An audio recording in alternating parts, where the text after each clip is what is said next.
recording in process. First and foremost, let me welcome everyone, and mostly let me welcome Dr. Tina M. Harris. I would like to give a little bit of an introduction about her. I want to get this correctly. She is the endowed chair of Race, Media, and Cultural Literacy in the Manship School of Mass Communication at Louisiana State University. Now, this title is a very, very specific and a very unique title. Her position is the first of its kind in the United States. It was created to tackle issues of race and culture in the media, as well as promoting cultural literacy. She is an expert on critical race studies, interracial communication, health communication, media, race and identity, ethnicity, so on and so forth. And when I say she's an expert in interracial communication, she literally wrote the book on it, co-wrote the book with Mark Orby. Her expertise and her work has earned her over 30 awards and recognitions for her scholarship, for her teaching, and for her engagement. Her book, Interracial Communication, has a secondary title called Theory to Practice, because that's what Dr. Harris does. She engages her students, she engages faculty, whole university community, but also she engages community outside academia. Her work bridges academia with the outside world. So we are incredibly grateful that she's here. We are also incredibly thankful that she's here. I'm going to turn it over to her. Let me change the view.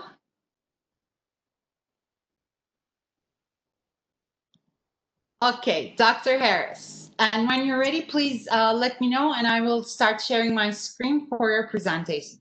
All right. First, I would like to thank Dr. Bilge for extending the invitation to me to come and speak. I don't think it took me too long to say yes when she asked me. It was probably immediately that I responded. I did so because this work is very important, not just to me, but given everything that's going on in our country right now, it's imperative that we have these conversations. And so there was no way that I could say no. I have a problem in general saying no, but given the seriousness of things that are going on in our country and in our lives, I felt it was imperative for me to say yes.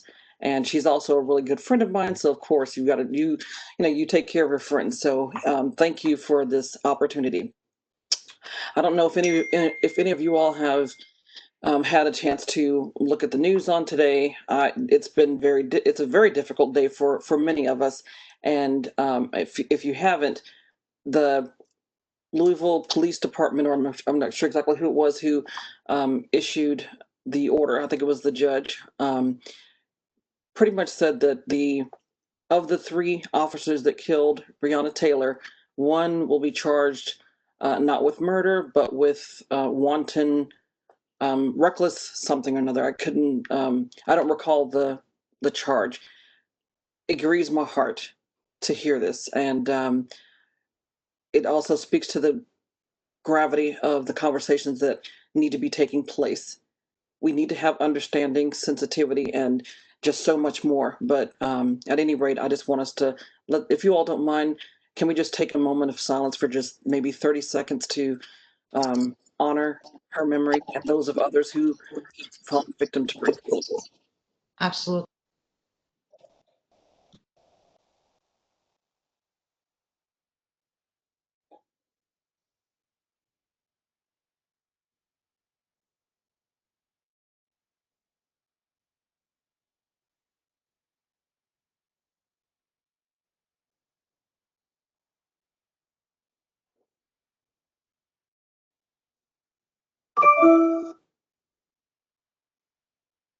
Thank you.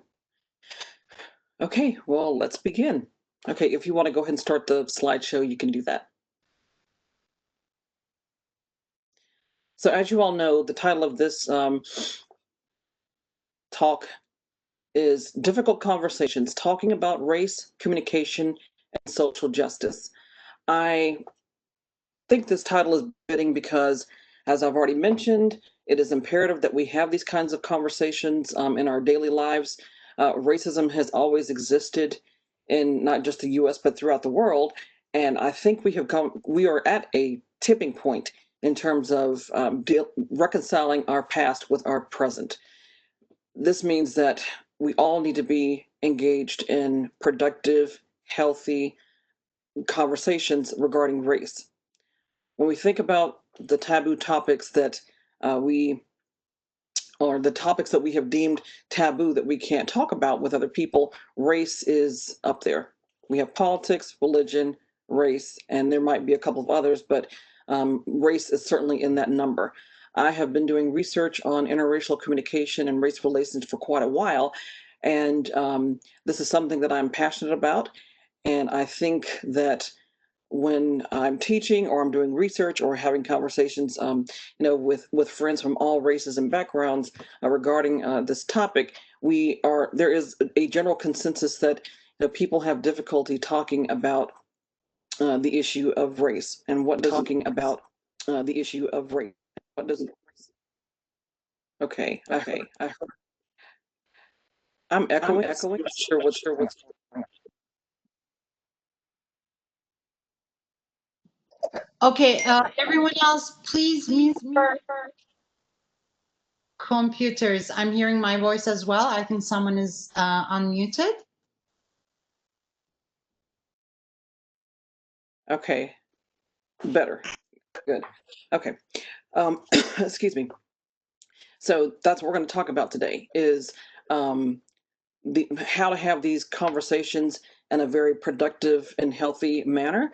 And something I want to encourage you all to consider as I present this information to you, is to recognize that these conversations, yes, they are difficult, and there will be a myriad of emotions that come along with gaining knowledge and understanding about how to have these conversations. But it's important, that we do that so that we can have mutual understanding and ultimately work towards facilitating social justice in its various forms. So I'm going to begin by providing you all with what I call an essential vocabulary. So if we can go to the next slide, please. Okay.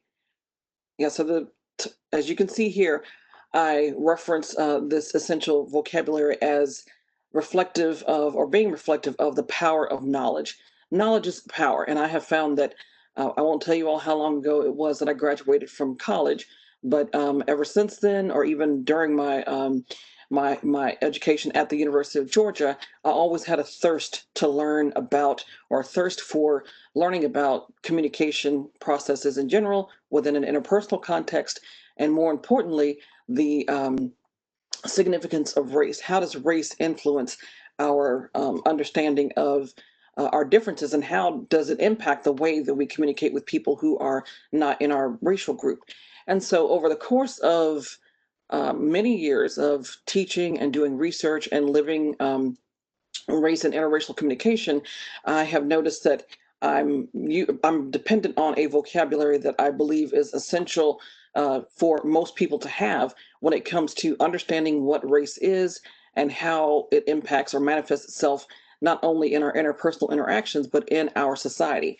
And so, what I would like to do is to begin the conversation with a discussion of these terms, which are critical to um, facilitating social justice. And so the first term is interracial communication.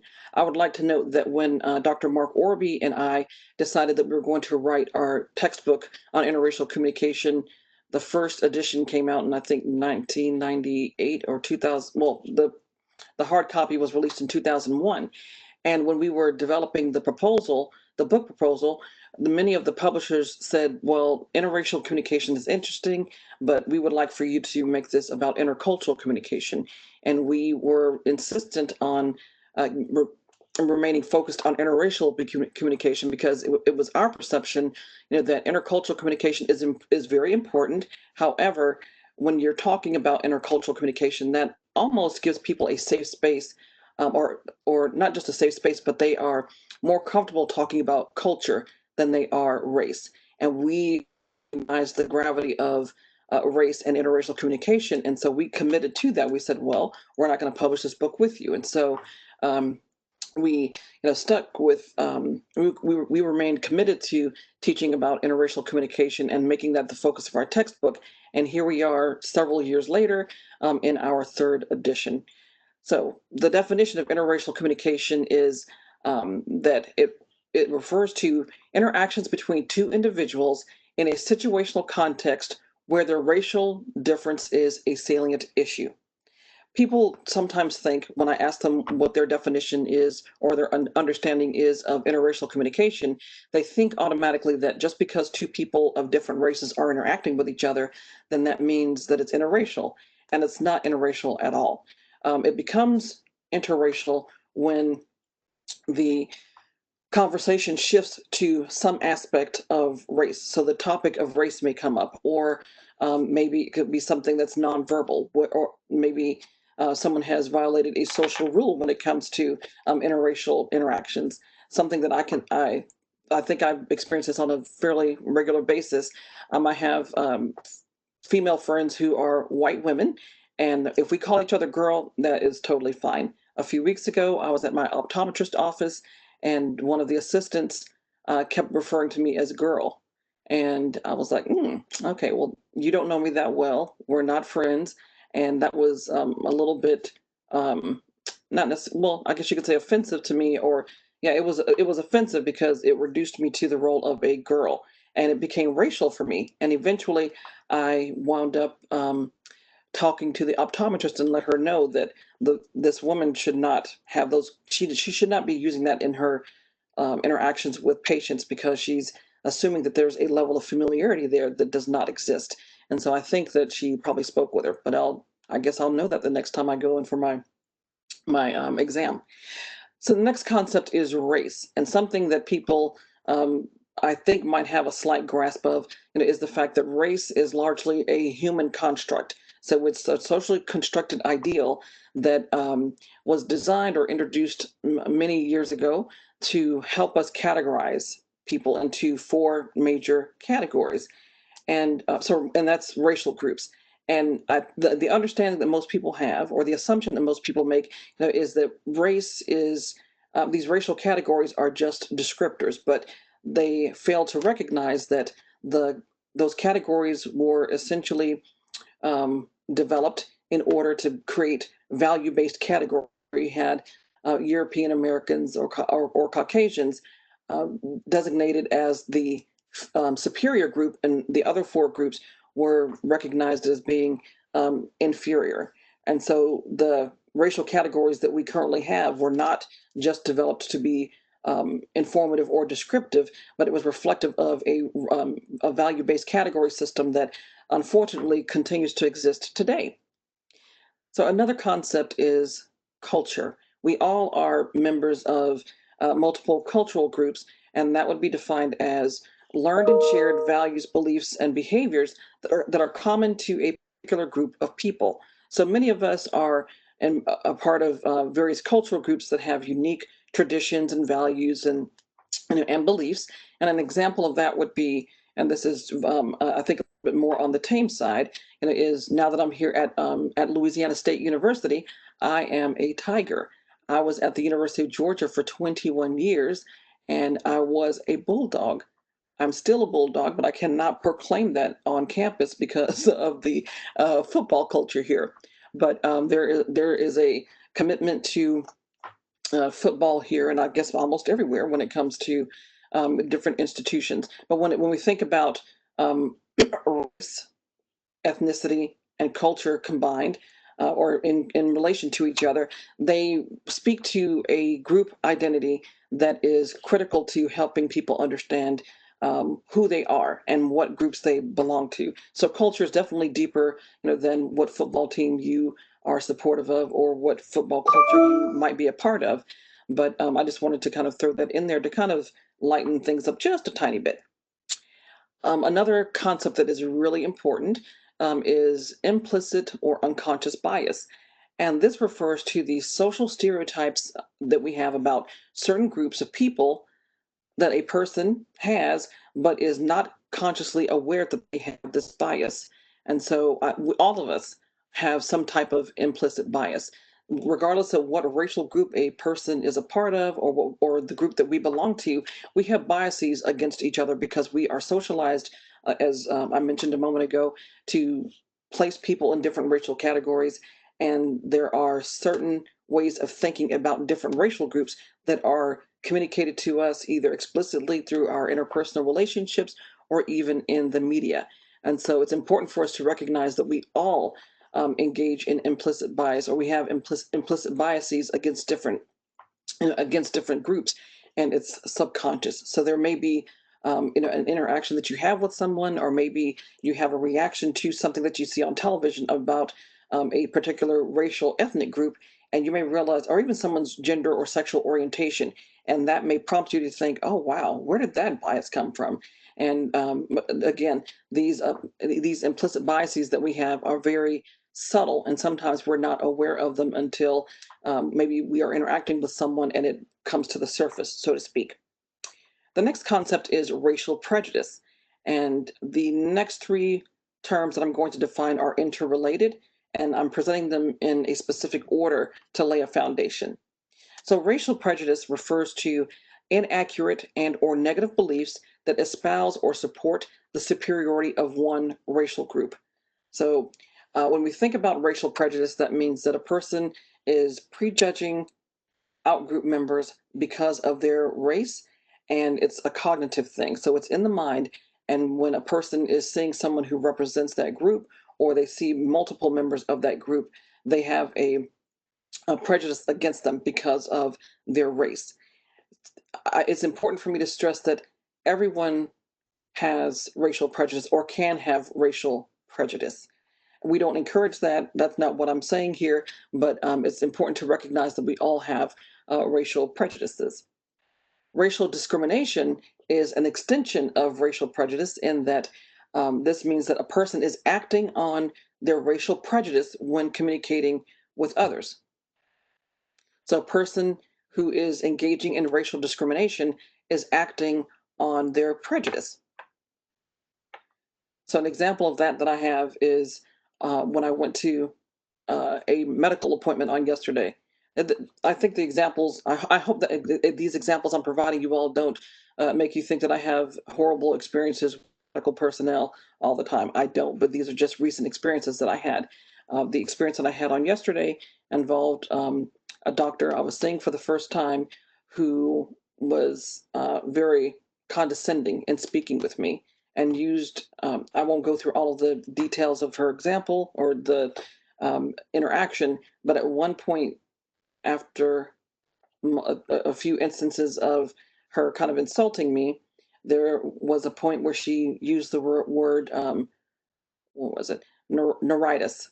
And she said, "Oh, well, that's a big word." Well, it may not be a big word for you, because I had to let her know that I do have a PhD, and she kind of backpedaled just a bit. But she was working on the assumption that I believe she was working on the assumption or the racial prejudice that Black people are not intelligent, and that racial discrimination manifested itself in the service that she was providing me. She made me feel uncomfortable, and I don't know how she would treat me if I would remain her patient. So that is an example of racial discrimination. Racism is very different from the two concepts I just explained. It is racial prejudice plus societal power. It means in order for a person to be racist, they have to have societal power. Societal power is deferred to those individuals who are in the majority group or the dominant group. So that means that I will use the US as an example. The majority group is whites. Whites are the dominant group in terms of numbers. So numerically, whites have the societal power. And if a white person or person has societal power along with racial prejudice, then they are racist. There are some scholars who would say automatically that all white people are racist. I'm not saying that, but I just want you all to be aware that some people have a very hard definition of racism. But it's important that we pay attention to the societal power part of that, because that means that individuals who are in a position of power have the potential to be racist if they have racial prejudice, and then ultimately they may act upon that. And I see that Tova um, has a question, and her question is, so you can only be racist if you are a white person in the US. Yes, that is true. However, I do want to elaborate on that and say that a person of color can have racial prejudice. They can have biases and um, have negative perceptions. And I'm going to talk about a couple more concepts here that would relate to all groups of people. But people of color can have racial prejudice, and um, in order to practice racial discrimination, they have to be in a position where they can prevent someone from a specific group from having access to some type of opportunity. However, people of color, since they're in the numerical minority, cannot practice racism. And so there's some people who might disagree with that definition, and that's okay. But this definition is grounded in years and years of history. This is not something that I created, but after years of research, this is what the research is telling us, that racial prejudice plus societal power equals racism. Okay, so I hope I'm pronouncing her name correctly. Yelise. Actually, Mhm. everyone, if you can please wait until the end of the until the end of the talk for your questions, because some of these questions will actually be answered. So hold on to your questions. We will get there. Thank you. Okay, I got excited and saw the question, so I apologize. Okay, I will focus. Okay, yeah. Okay, so we have I guess the beginning of an understanding of what racism is. Nationality is another term that most people tend to get confused with when it comes to ethnicity as well. So, nationality is referring to the nation state to which a person belongs. So, those of us who are US citizens, that is our nationality. We belong to this nation state, and that also applies to people who self-identify as being Native American or First Nations people. There are um, nations within their community, and they identify as Cherokee, Sioux, and I'm not going to go on because I'm not an expert in that area, so I don't want to misspeak. But when we talk about someone's nationality, we're talking about the nation state to which they belong. Ethnicity is also a very important concept, and I have, I guess you could say, affinity for. If you can have affinity for a word, ethnicity would be one of mine. And ethnicity is a cultural marker that indicates shared traditions, heritage, and ancestral origins of a group of people. So an example of that is someone who might be a part of the broader category of race related to Asian Americans. So the their their race is Asian American, so that's the broader category. That's an umbrella term, but their ethnicity might be Korean or Vietnamese. And so I think it's very important that we understand the difference between race and ethnicity, because if we acknowledge that someone is from a particular ethnic group, then that's kind of validating who they are. Not that they necessarily need to have that validation, but it's important for, in my opinion, it's important for us to recognize, people's heritages.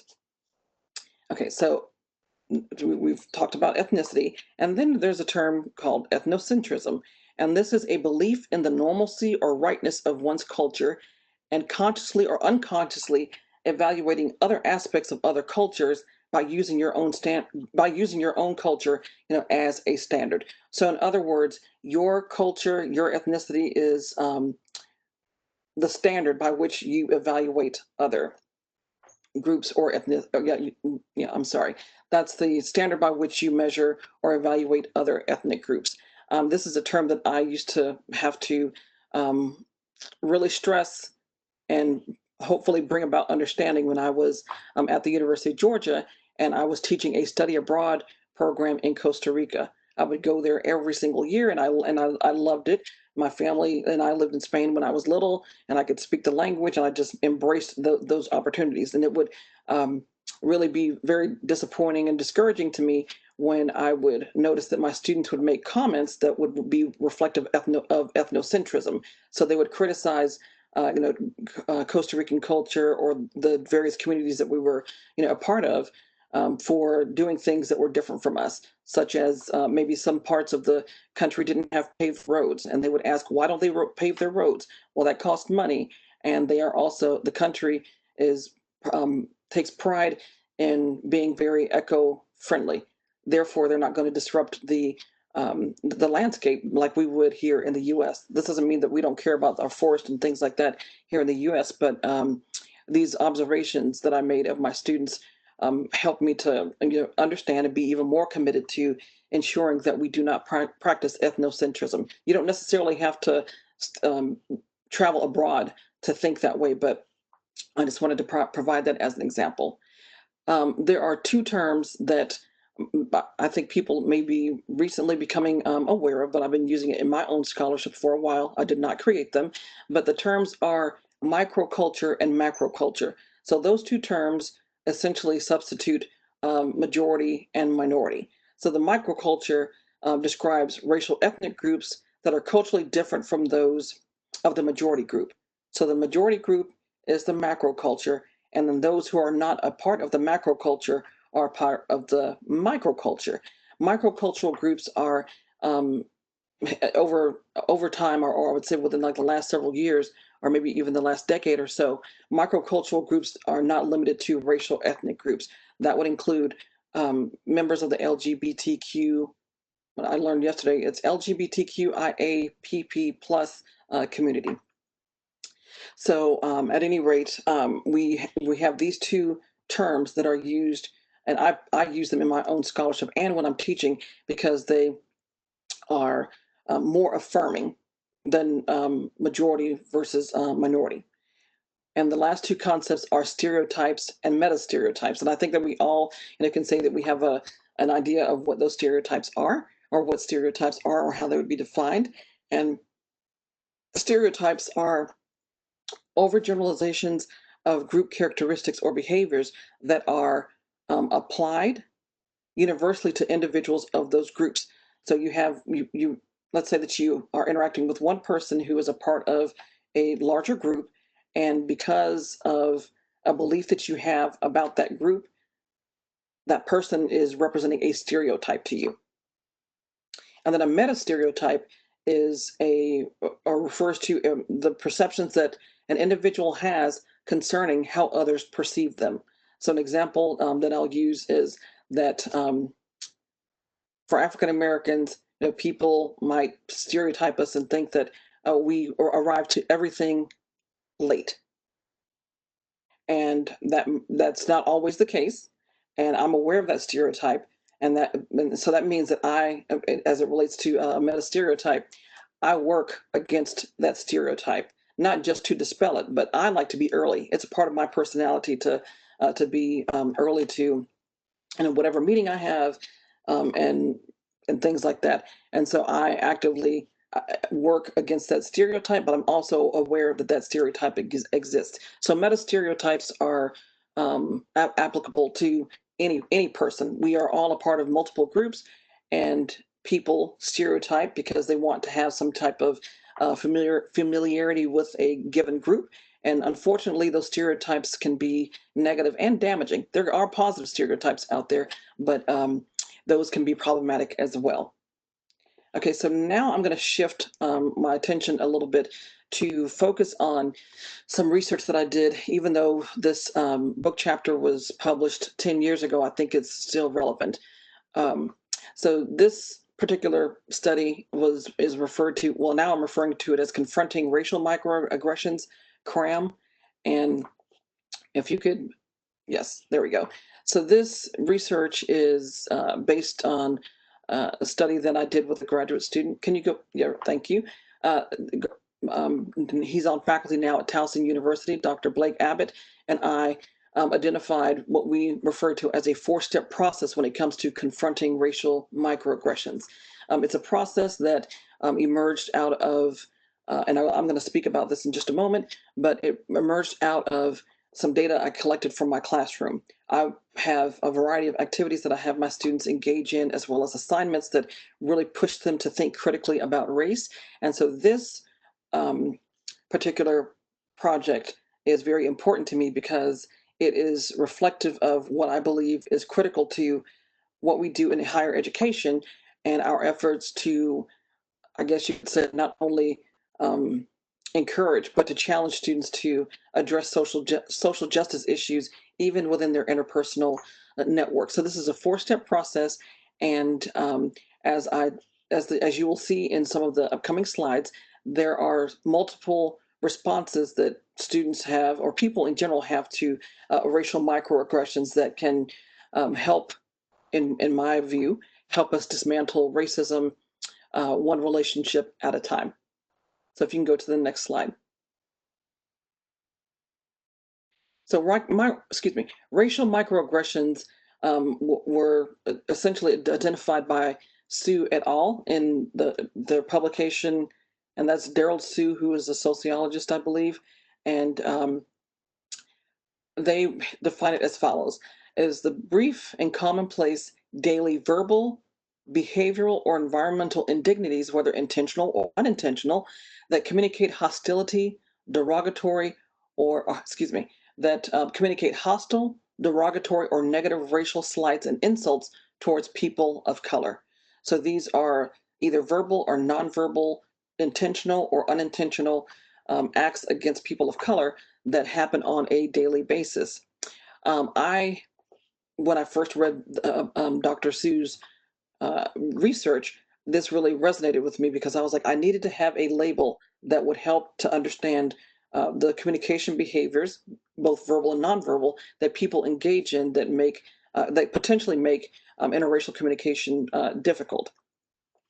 And so, since I've been exposed to his work, it's continuing to evolve in my own scholarship, and is very critical, I think, to helping me understand, how to help others translate theory to practice.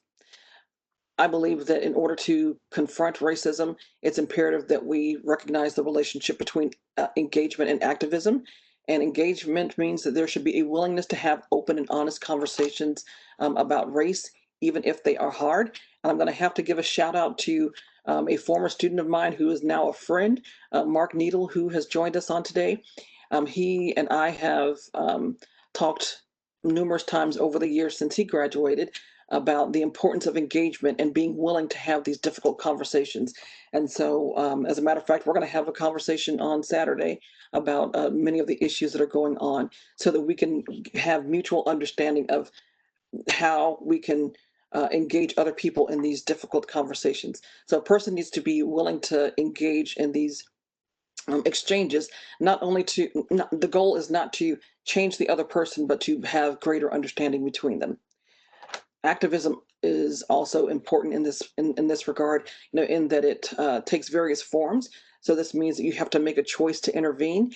And I'm sure that all of us think of activism as being social activism, in that you are out in the streets and you're protesting, and that's great and that's wonderful. But I also want us to think about activism as occurring on an interpersonal level.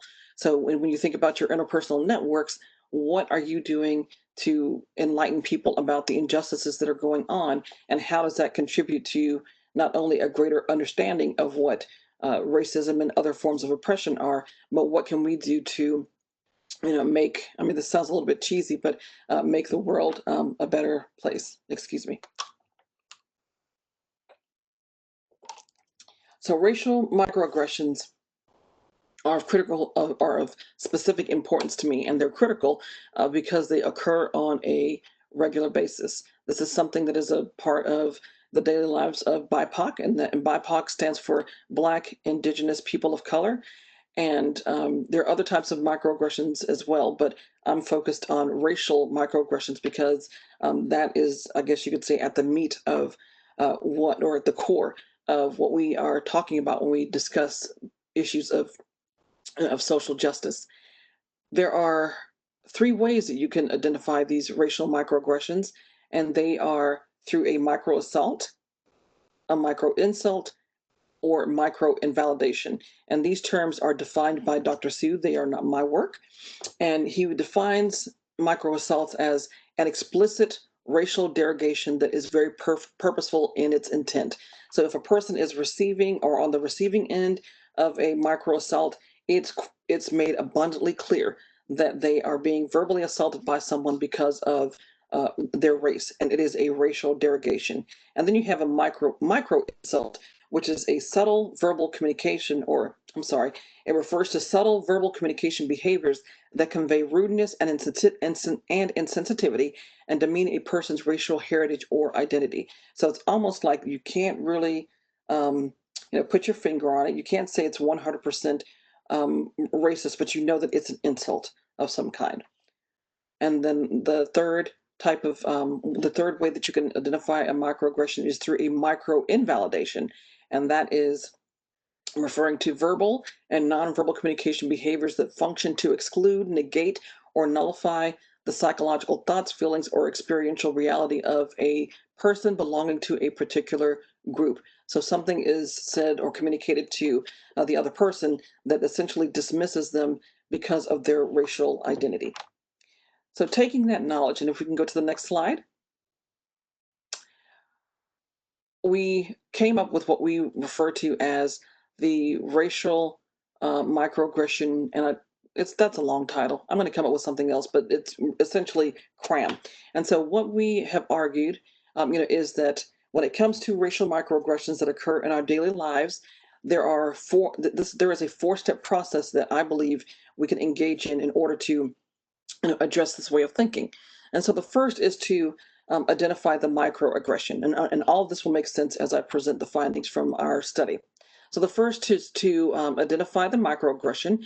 And this means that you're going to look at the context or you're going to contextualize the encounter to ensure clarity regarding how the encounter evolved. So at this point, you have either experienced it yourself or you have witnessed the fact that this is indeed a racial microaggression. So once it's been identified, you then move to the next stage, and this is where you, excuse me, you determine which of these three cues will help you, understand the kind of racial microaggression that occurred, and they are relational. So think about this as far as an interaction with a family member is concerned. We'll just use that as a scenario. So you have relational, contextual, and emotional cues that are going to impact your reaction to the racial microaggression. So if it's relational, that means that you are looking at the relationship that you have with the other person involved in the encounter. So if that person is a family member, a friend, a stranger, those are different kinds of relationships, and there are more risks that are associated with some relationships more than others. And so if a person is looking at using a relational cue, they're going to think about the kind of relationship they have with that person, and that's going to impact whether or not, or the extent to which they confront the racial microaggression. Contextual cues refer to the physical environment within which the microaggression has occurred. So if it's occurred in public, the person might be hesitant to address it, or if it's in private, one-on-one at home, or in an informal social setting, the person might be more likely to confront the person then in the more relaxed situation. And the last cue is emotional. And this is the emotional response that is elicited by the microaggression. So maybe a person is very angry and they choose to allow their anger or their upset with that microaggression to drive them to confront the other person. Or they might be so hurt, disappointed, they have some other negative emotions in response to the microaggression that they just choose not to say anything at all. So a person can use either, one, two, or all three of those cues to help filter how they're going to respond to the racial microaggression. And then from there, they have a reaction to the racial microaggression. And this is where a person, and this is what I did for my students, which I'll talk about in a moment, where they reflect on the interaction and they ask themselves, how did I react? How comfortable am I with my response? How did they respond? how did I feel in that moment, and what influenced my decision to respond in that way? And then step 4 is to assess the outcome, or that's the outcome, which involves a person, assessing the result or outcome of the situation and your response to it. So you're evaluating your behavior to determine, how effective it was for you to address that um, racial microaggression. And the as you'll see shortly, the students are asked to determine whether or not they would handle the situation in the same exact way. All right, so if we can go to the next slide. Okay, so the title of the um, book chapter from which this data comes is called Reframing the Rhetoric of Race Through Classroom Discourse. Next slide, please. So for this particular study, my students were given the task of journaling, and they didn't have to journal for the whole semester, but they journaled, for this particular assignment. And I wanted them to have a self-reflective experience where they were encouraged to think about their racial encounters and how they responded. And we'll talk about that in a moment. But I wanted them to really engage with the material. So the analysis required that you can go to the next slide. I'm sorry. Required that the student do what I shared with you a moment ago, which was to identify the microaggression, identify the 3 cues, they have a reaction, and then they evaluate the outcome. Next slide, please. So what we found was that there were 9 different responses to the microaggressions, and there's some other some findings from the data that I don't have time to discuss, but I'm going to briefly go over these responses. So the dominant categories that emerged from the data were avoidant, casual consciousness, aggressive confrontation, active confrontation, helpless bystander, self-preservation, self-censure, mediation, and then moments of reflection. So we'll start with avoidant, which is on the next slide. So avoidant refers to the purposeful or active efforts to avoid confronting the behavior, which may include avoiding future interactions with the offender or the perceived offender. So there were a total of 38 students who were in this course, and I asked them, to reflect on their experiences with racism or the observations of racism, and they were um, they were advised that their participation was totally voluntary, and so they didn't get any extra credit points. They earned credit for the assignment, but they gave me additional permission to use their. And so for this particular theme, I found that there were 2 students who demonstrated that the use of the N word was something that was very problematic for them. So the first said there's one student whose experience involved Canadian cyclist, and the other one involved a Black professor. And so this is what we observed. So the offending parties used the N word, but in 2 distinctly different ways. The professor used the word, quote unquote, jokingly as a warning of how the class may become offensive at times, and that's how the class is. And this is a direct quote from the student. I may ask him why it's okay for African Americans to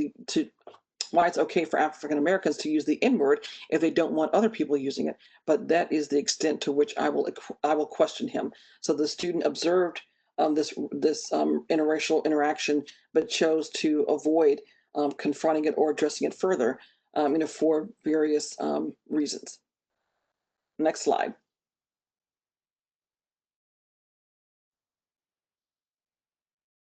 Casual consciousness is a second theme, and that refers to pointed efforts to apply classroom knowledge and informally educate others about race without invoking guilt, shame, or blame.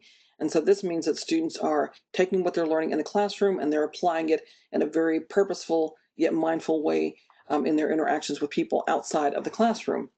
And the example that I have for this, if you could go to the next slide, please, involves a student, and I use this example all the time when I'm talking, not just lecturing, but talking with people who want to better understand some nuances of interracial communication. So this one white female was having lunch with her grandparents, and she said they sat down for lunch, and her grandfather points at the bowl of nuts, Brazilian nuts that are on the table, and says, please pass me the N-word toes. And so she says that she had never heard that before. And when she, heard it, she immediately felt a need to educate them about how inappropriate, antiquated, and offensive their language was. And she said that her grandparents, seemed to be oblivious to the offensive nature of their language, but she's felt like it was her moral duty, to not only, confront the behavior, but to educate them at the same time. So next slide, please.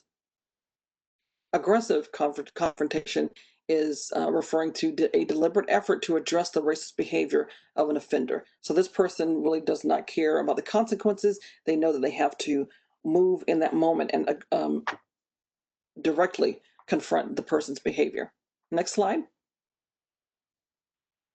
And so this example comes from a white male student who shared with me how he confronted his father, who referred to his tailor as the China lady. So he chose to confront the racist behavior he described as, and these were his exact words, latent subconscious prejudice and racism, with the potential for creating more harm than blatant overt racism.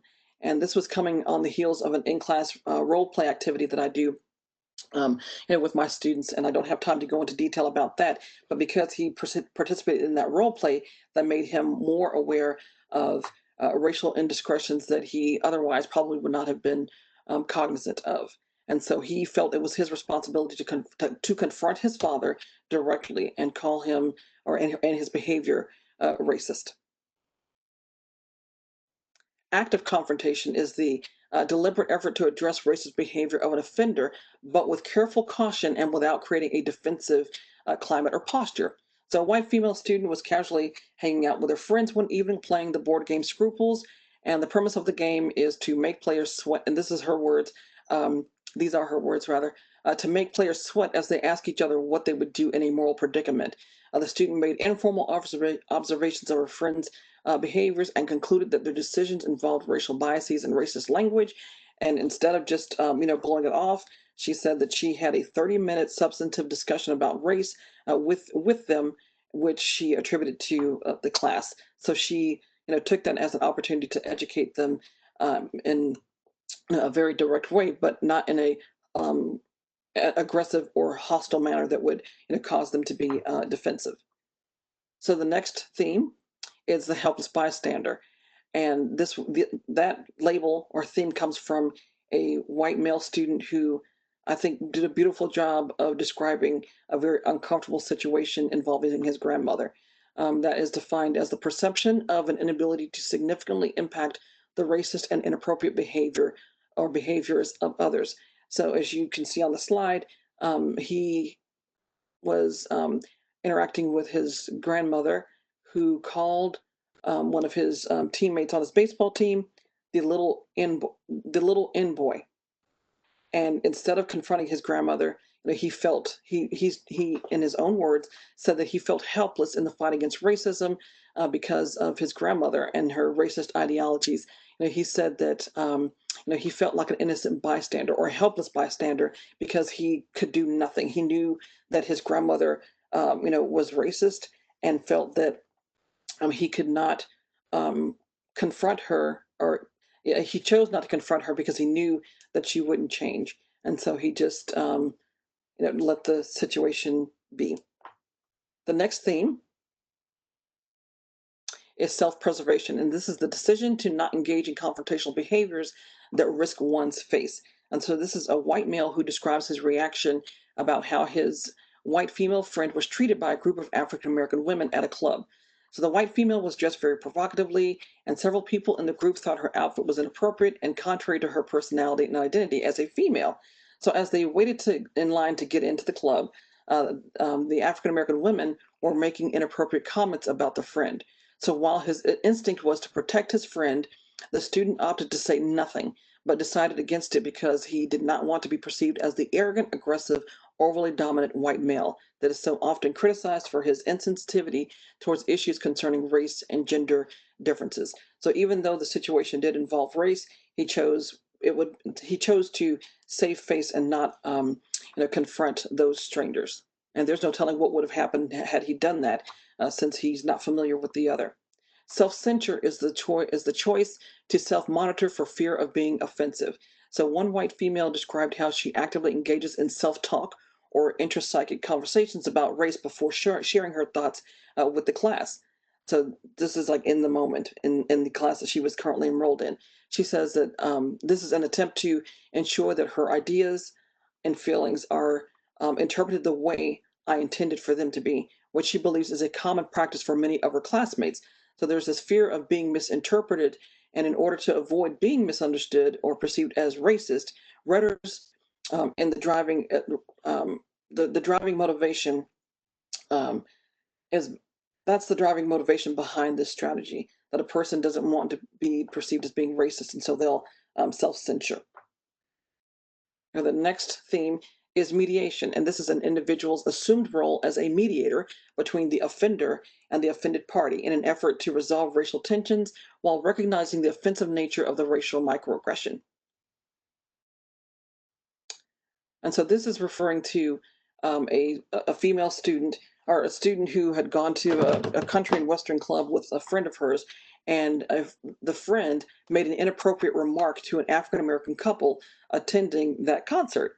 And so this drew attention to them because she was being very loud, and it was problematic for the student because you had an African American couple in a context where the I almost said clients, but the attendees are usually predominantly white. And so the student recognized the social blunder of her friend and offered an apology to the couple and qualified it by stating that she is extremely drunk and has been making inappropriate comments all evening. The couple said they were not offended, although the student was. And what was impressive and notable about this student's report of her interaction, she followed up with the offender and advised her in the future to use a non-racial approach to have casual conversation with someone of a different race. And so again, she's using the education that she's getting from the class to intervene. So the next and last theme is, excuse me, next slide, moments of reflection. And this was referring to a decision to isolate an incident that may not have specifically involved race and to write about it, to write about the incident. And that ultimately served as a catalyst for self-reflection or critical thought about race on behalf of the students. And so this is a quote from a white female. After taking this class, I've come to the realization that all my friends are exactly like me. I do not have a single friend at Georgia who is of a different race or from a different culture. So she continues to share in her paper that she's disappointed that she did not take advantage of the opportunities the university had to offer her in terms of developing relationships with other students from a racial group different from her own. Her entry concludes with a resolution to make more concerted efforts in the future to diversify her friendship. I want to quickly note that that is an observation that many of my students have made when they were taking that class at the University of Georgia. That class was an elective. It was always in high demand. The enrollment was 40 students, and the students were always taking this class, or typically taking this class in their senior year. And it wasn't until that class, or the one of the so the class itself challenged them to really reflect on their interpersonal networks, and some of the other activities that are, or assignments that I had in the class that required that they attend a cultural event, and that had to be an event involving someone, or I'm sorry, an event involving a culture of which they were not a part, in order for them to just have exposure to others who are different from them and to also have a learning experience. And the students would often say that they regretted not taking advantage of these opportunities, excuse me, earlier in their educational career, because they would have had the opportunity and the great fortune of developing bonds with people who are of other people who belong to groups other than their own, and that would also provide them with an opportunity to learn in a way that their classes might not have challenged them to do so. So they saw the benefits of those interracial interactions in many ways. So we can go to the last slide. So the takeaway from all of that, all the research, and not just relative to that particular study that I just shared with you all, but all of my research is that if we want to dismantle racism, if we want to engage in social justice and more specifically racial justice, we need to be willing to get in the trenches. And there might be another metaphor that you feel is more appropriate and reflective of your interest in or commitment to bringing about change. But when I use the term getting or the phrase getting in the trenches, to me that means that you're willing to get in there, and fight. You're not hiding from the enemy, so to speak, but you are willing to do the hard work to um, dismantle racism and to address systemic oppression. It doesn't mean that you're taking things away from one group to give to another group, but just affording everyone the opportunity to have access to resources, opportunities, relationships, connections, and experiences that are typically denied most people. And so I'm hoping that this talk has given you food for thought for not just this evening for dinner or for lunch, but has provided you with some nuggets of knowledge that you can take with you and hopefully join us in dismantling racism one relationship at a time.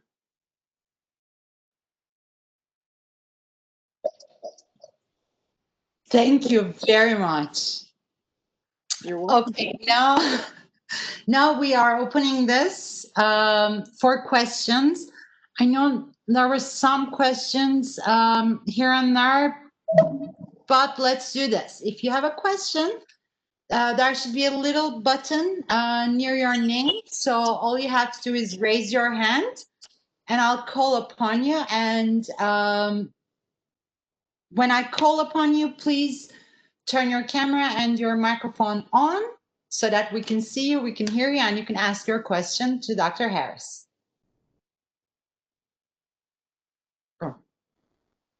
Just one thing, I have to sort to make sure that raised hands go first.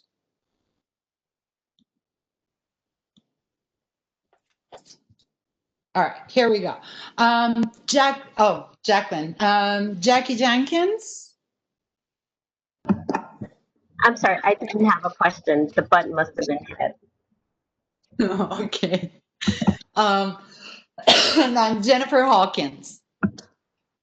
Hello. Thank you, Dr. Harris.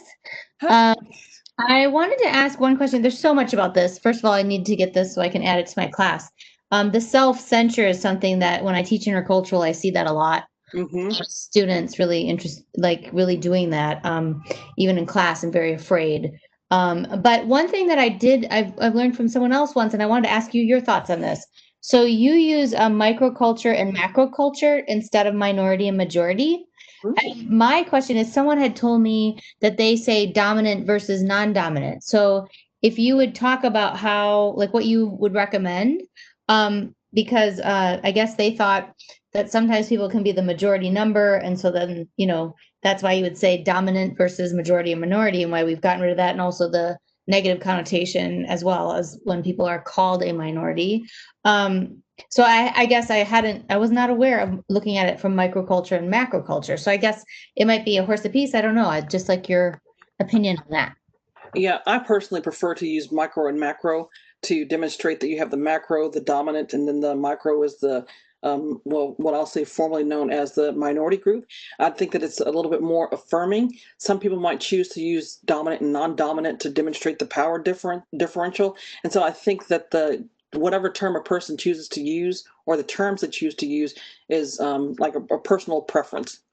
And so once I started learning about the microculture, macroculture, that's kind of that's what I've stuck with. Yeah, I really appreciated learning that. So thank you. Thank you. Thank you. Okay. Anyone else who has a question or any remarks? Tova.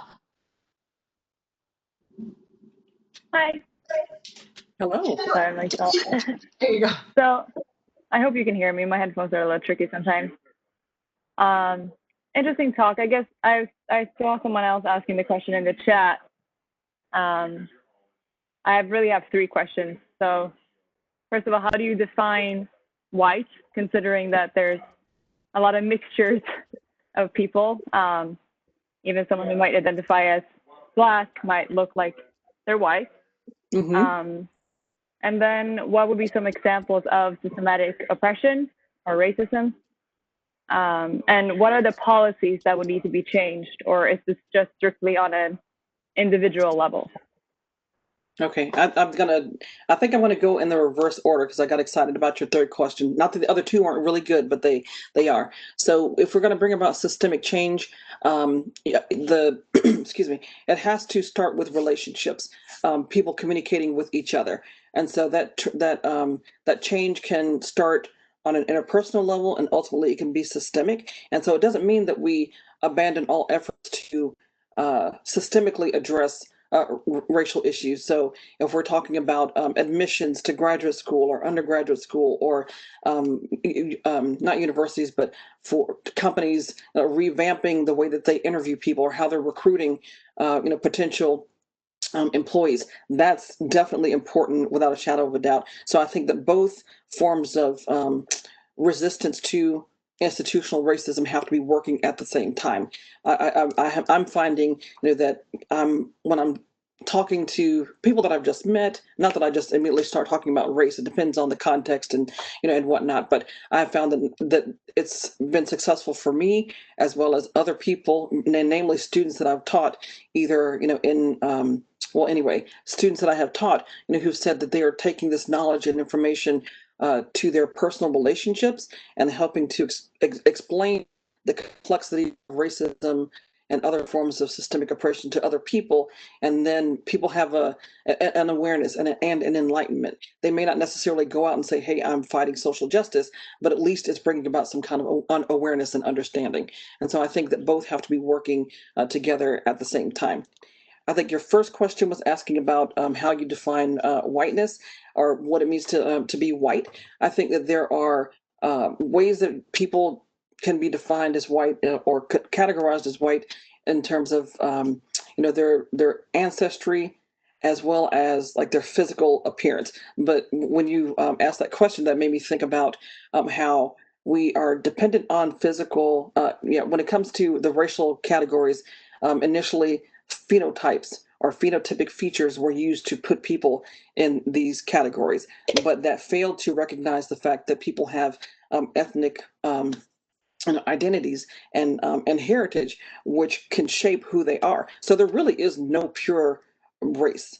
People are multiracial, but because race is a social category, we are looking at people physically and putting them in categories that we believe that they belong in. And so that kind of also taps into, I don't want to say necessarily passing. A person could possibly pass, for being in one racial group, and people are thinking that, oh my goodness, I didn't know that you well, I don't know if you use that example or not, but there might be someone who could pass for white, but then talking with them, you learn that that's not their ethnicity or their race at all. They could be Asian, or they could be African American, or whatever the case may be.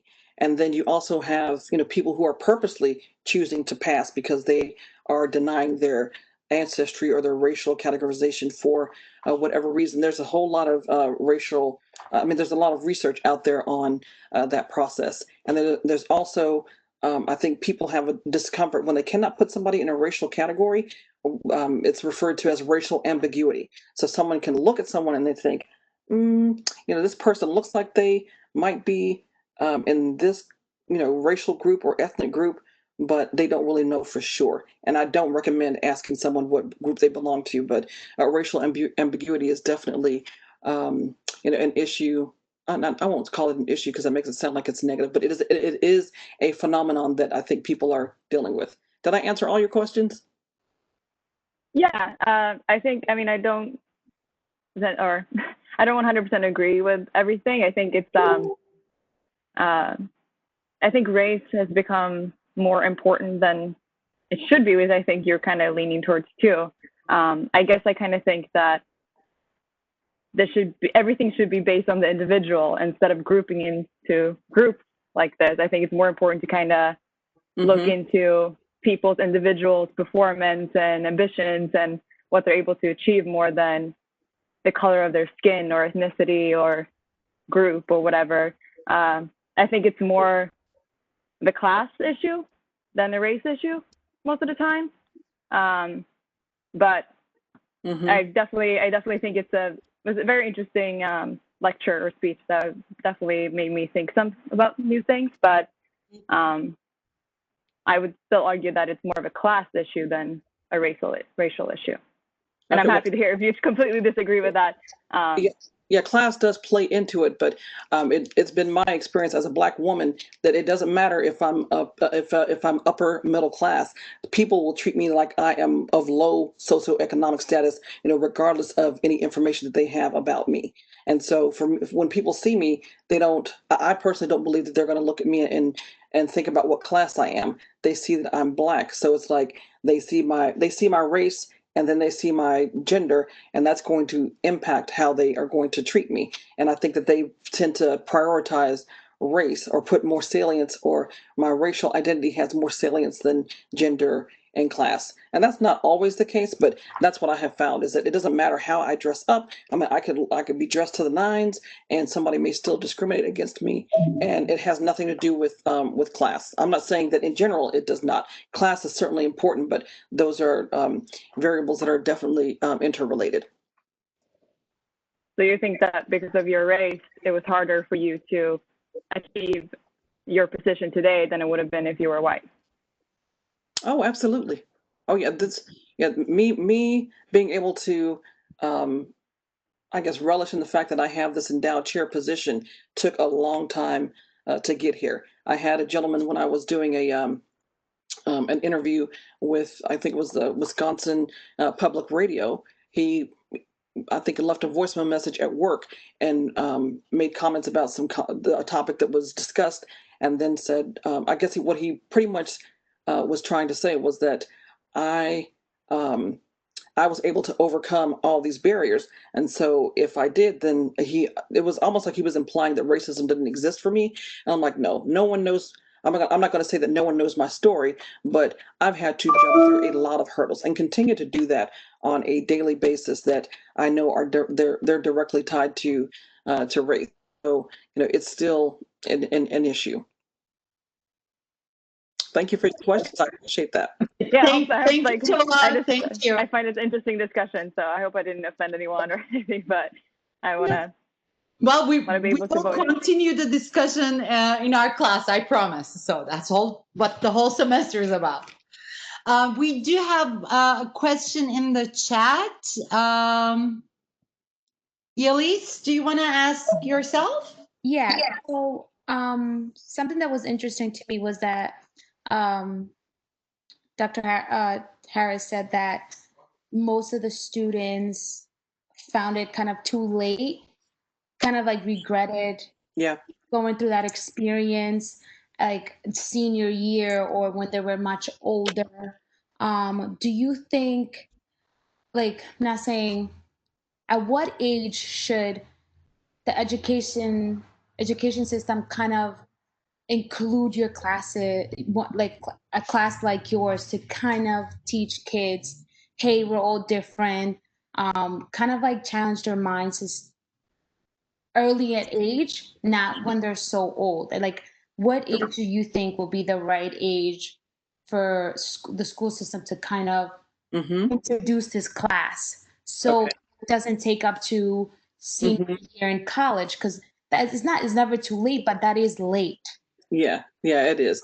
Well, I don't have any children to use as a point of reference, so I just want to definitely put that out there. I think that teaching children about difference should start at an early age, and it doesn't mean that when they're in I don't know, third grade, second grade, you start talking about systemic racism and things like that.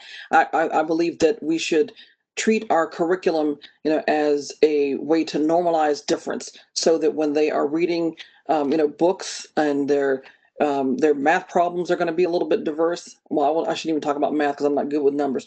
But whatever the curriculum involves, there should be people who are from diverse backgrounds reflected in that work. So whether it's poetry, English, the sciences, all of those should be representative of diverse people, so that students won't be surprised when they go see a movie later on in life. They're like, oh wow, I didn't know that part of our U.S. history or they, as I've already mentioned, take a class in college and they realize, wow, I missed out on a whole lot. So I think that we can start at an earlier age. I don't know what age that is, but just having exposure to books about experiences from people of different racial ethnic groups, and then as they get older, it could start really dealing with some of the more difficult questions about systemic oppression.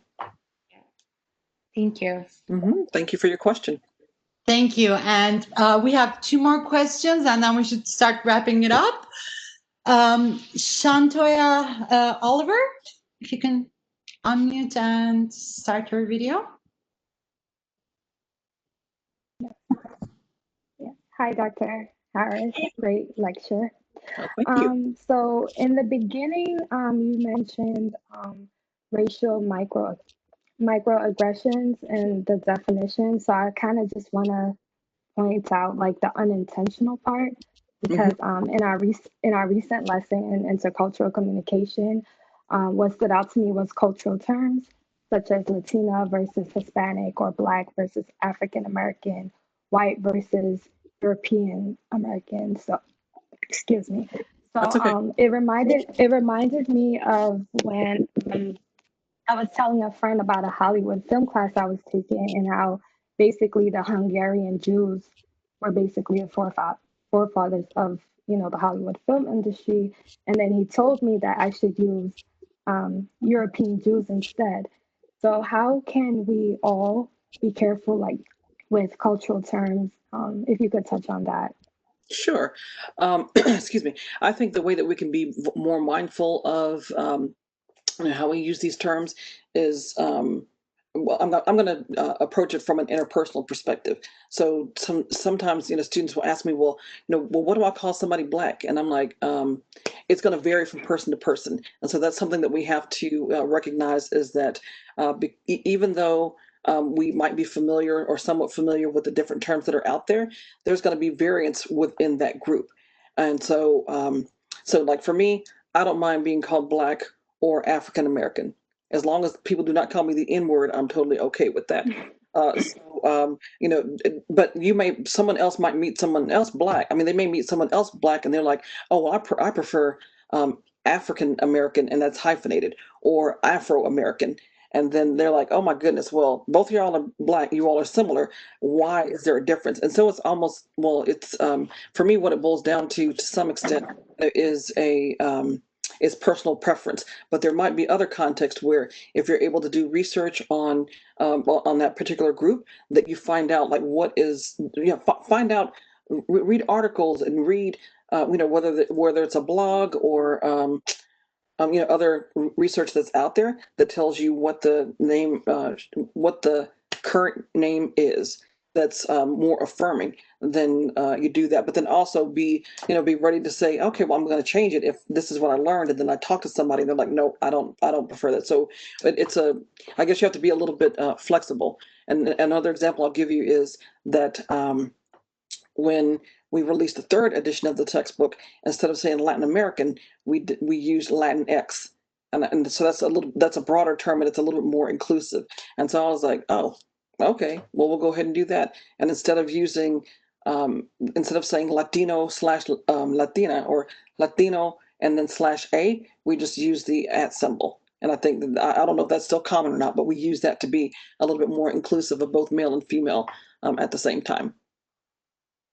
Okay, great. Those are some good pointers. Thank you.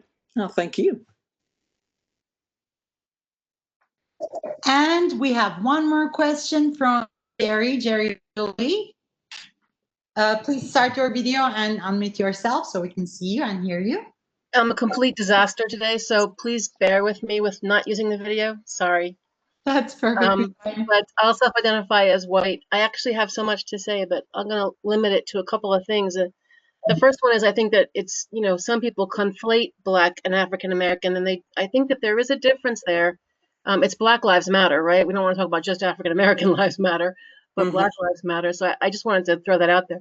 And also, I think that just to suggest that there isn't resistance, that if you work hard, you get ahead, is I had someone say to my face, "I'm not giving you a job because you're female, and I don't care that it's illegal." So that there are barriers that we can't pretend aren't there. And in terms of young age, I just wanted to share that my sister and her husband were pregnant with their second child, and their 2-year-old, and they're both white, and their 2-year-old asked if they were going to have a black baby or a white baby, because he didn't really understand that white people had white babies. He was so naive to that idea, which so we're taught, we have to, you think about what age do we start teaching it? Well, the same age we start teaching racism. Let's start teaching not, I think, is the way to go. But this is a winding road to get to my question. In gender studies, there's been some, I don't know, controversial approaches lately to reaching out to people. And one of the things that's been tried at the corporate level is to put sort of all men in a room to have a conversation and separate to address, I would say, to use your language, macrocultural group, to have a macrocultural group talk about it in what they would consider to be a comfortable environment. So they can say things without, some your student mentioned about not feeling comfortable talking in a certain group. Has there been any discussion of that in racial studies, that there might be a good idea to put a bunch of white people in a room and talk about race in an area where they might feel they can say something with that they don't realize is offensive? Do you know what I'm saying? Like, am I making sense? Yeah, you are. I'm gonna respond, and I hope that this is in line with what, not necessarily what you're thinking, but what you're asking. I do hear what you're saying. It's almost like it's quite similar to the approach that we would use when we do qualitative research. I'm a qualitative scholar, and if I want to explore a given topic, especially when it comes to race, it's very important that we have same race individuals facilitate those focus groups, because people will feel much more comfortable with someone typically they would feel much more comfortable with someone of the same race, and they can actually have these candid conversations. Whereas if someone of a different race were present, they would be engaging in self-censure.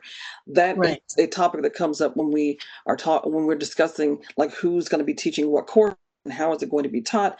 And I think that there are opportunities for these dialogues or these discussions to take place within these groups. So that's why it's important to me that we take opportunities to have these conversations in our own interpersonal networks. That might be a little bit more difficult to navigate in the classroom. And I mentioned my former student, now friend, Mark Needle. I don't know if he's still here or if he may even remember this, but when he was in my class, I had a very it was a beautiful experience in that class for many of us, and others not so much. But that semester, we wound up having a significant number of students who self-identified as Jewish in the class. And I learned about that because of me overhearing two females talking after class about how they were treated somewhere because of their culture or their ethnicity. And I was like, oh, wow. And I said, would you all mind talking about that in class the next time that we meet? And they said, well, we have wanted to talk about it, but because the majority of the students in the class are Black, they felt that they would be decentering the attention, from them to themselves, and they didn't want to do that. And I said, oh no. I said, I think that we would benefit from having this conversation. So we had the conversation in the next class period, and then I happened to ask who identifies as Jewish, and a good number of the students raised their hand. So from that point on throughout the semester, we had very candid, animated, deep, rich conversations about what these terms mean and how this helps affirm identities and so on. And so at the end of the semester, throughout the semester, I had two graduate students who were taking field notes because we were going to work on a couple of projects, throughout the semester related to teaching this class. And I thought, you know what, I should have focus groups at the end of the semester to capture the students' experiences, with the class. And so we kind of did what you are asking about, which was I had one focus group with Black students, and then there were two focus groups with white students. And so two of those students volunteered to conduct that group. And then we had one focus group with the Jewish students. When we all came back together and compared, the data, these were all recorded. We found that the Black students and Jewish students thought the class was great. They felt that they had all the freedom in the world to talk about these different issues. They learned so much. And then when it came to the white students, most of them said they felt like they were silenced in the classroom, even though they had every opportunity to speak up And what the graduate students even told me, they strongly discouraged me from listening to any of those tapes. And I never listened to them because I knew that it would just be too hurtful. And then as I was walking down, it was immediately after the focus groups, there was a student a white female who, she thanked me for teaching the class, and she said, "Oh, well, this is a really good class," and then said, "Oh, well, I think it would be even better if you co-taught it with a white person." So it's like, okay, so in order for me to be legitimate, I have to have a white person to teach this class. Yes, it's a sticking point, but I think that it's important for all of us to teach these courses, and I think that students can benefit. They may not think about it at the moment, but they can greatly benefit from having a person of color teach these classes. It doesn't mean that every person of color will want to teach the class, and it does not mean that white people can't teach it. There just needs to be a higher level of sensitivity in those courses. Okay. Thank you. Dr. Harris, can you hear me or no? Yes. This is Mark. Hi. Hey, just really been awesome listening to all this. And somebody mentioned before, what's what age do you talk to race with your kids? And I'm living it right now. I have a van full of kids on the way to soccer, and I have no problem with them listening to this discussion. They may not understand everything. Hold on. They may not understand everything, but what's going on right now is important for them to hear, because they're going to have to deal with it. I remember that class that you just referenced very vividly, and the discussion about putting people in different gender groups and race groups. Part of me understands that and being comfortable. The other part of me has lived what I went through at University of Georgia, and having those conversations 20 years ago. And it's interesting to see what we're dealing with now. And a lot of those conversations in those classes got very heated.